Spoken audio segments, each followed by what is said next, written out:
Alors vous avez déjà sûrement lu le titre de la vidéo, je vais donner ma tier list des 10 meilleures chansons communistes ou alors de gauche. Alors avant que la vidéo commence, je voudrais dire que je me suis limité par une seule chanson par thème. Donc par exemple, il n'y aura pas plusieurs chansons sur la guerre civile espagnole. Ce top est aussi un top personnel, donc vous pouvez très bien ne pas être d'accord, ce n'est que mon avis, et j'ai pas non plus fait de sondage pour avoir l'avis moyen de la population. Alors pour la 10e place, j'ai pris le thème de l'anticentrisme, et pour ça c'est clairement Which Side Are You On qui gagne. Cette chanson a été écrite en 1931 par Florence Rhys. La chanson parle de l'Harlan County War. C'était une série de grèves au Kentucky dues aux conséquences de la crise de 29. Alors même si la musique est plagiée de Lay the Lily Low, la chanson est quand même pas mal. C'est comme Every Extreme is on the same team, mais en moins 23 avant Jreg.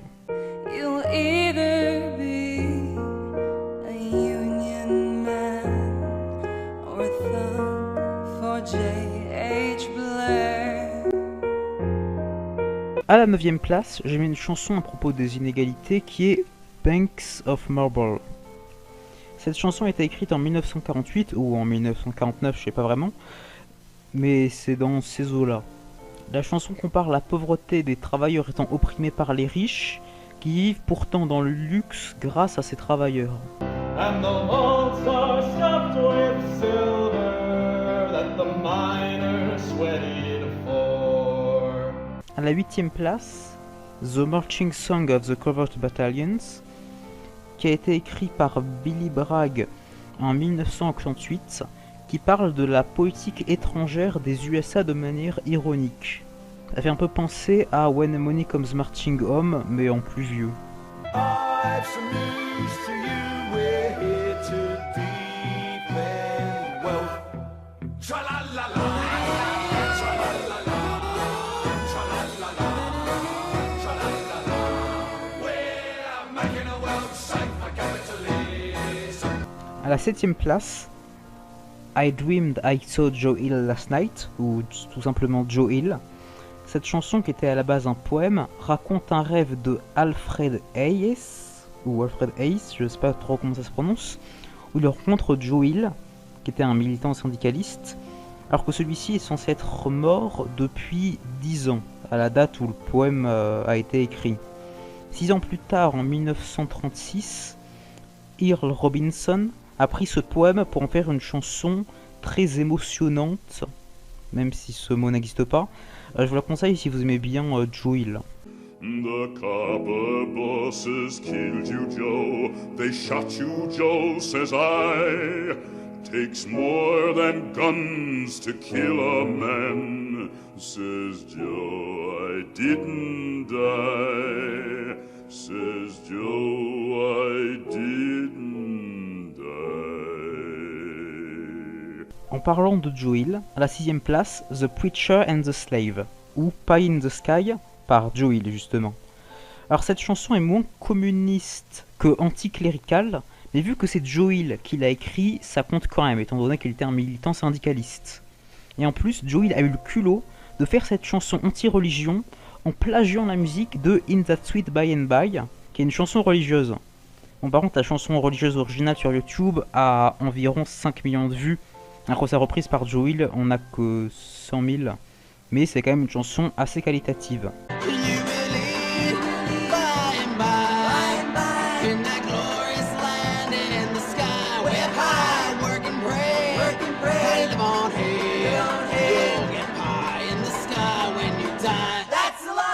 Pour la 5e place, je trouvais pas de chanson pour les troubles. Le problème n'était pas qu'il y en avait pas assez, mais qu'il y en avait tellement de bonnes chansons que j'arrivais pas à les départager. Donc du coup j'ai opté pour Rebel Songs, qui est une chanson sur les troubles, qui contient moult références aux chansons de l'IRA, comme ça je n'ai même pas à les départager. The fields of Offenray and some missiles in the sky. Here sing the boys of the old brigade. Armored cars and tanks and guns, my old man is on the run. My little Armalite and hand grenade. Pour la 4e place, une chanson sur la guerre civile espagnole, Alors là encore, c'était assez dur de les départager, il y en a plein de très bien, comme par exemple No pasarán, si me quiere escribir, El Paso del Ebro, El Quinto Regimiento, En la Plaza de mi Pueblo, Ahora la... Bon, je vais pas toutes les citer, mais il y en a pas mal. Mais celle que j'ai gardée, c'est Puente de los Franceses, une chanson écrite en 1936 qui parle de la défense de Madrid. Donc ça déjà j'approuve. Et en plus ça parle de la bataille de la cité universitaire de Madrid entre les miliciens et les morts. Donc vraiment un truc assez qualitatif. Alors pour la troisième place, j'ai mis Venceremos. J'hésitais beaucoup à mettre El Pueblo Unido, mais cette chanson est trop classique. Alors elle est très bien, c'est pas ça le problème. Mais tu demandes à n'importe qui de donner une chanson de la Nueva Canción, il te donne El Pueblo Unido. Donc comme ça il y a un peu de suspense.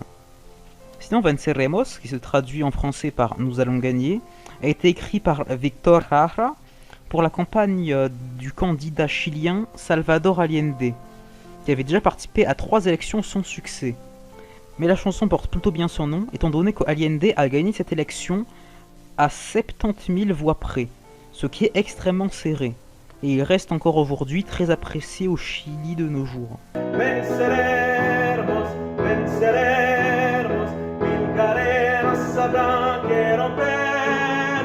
Venceremos, venceremos, al fascismo sabremos vencer. Pour la seconde place, Commonwealth of Toil, une chanson écrite dans les années 1910 parlant d'une utopie communiste où tout le monde vit heureux, en sécurité et en paix.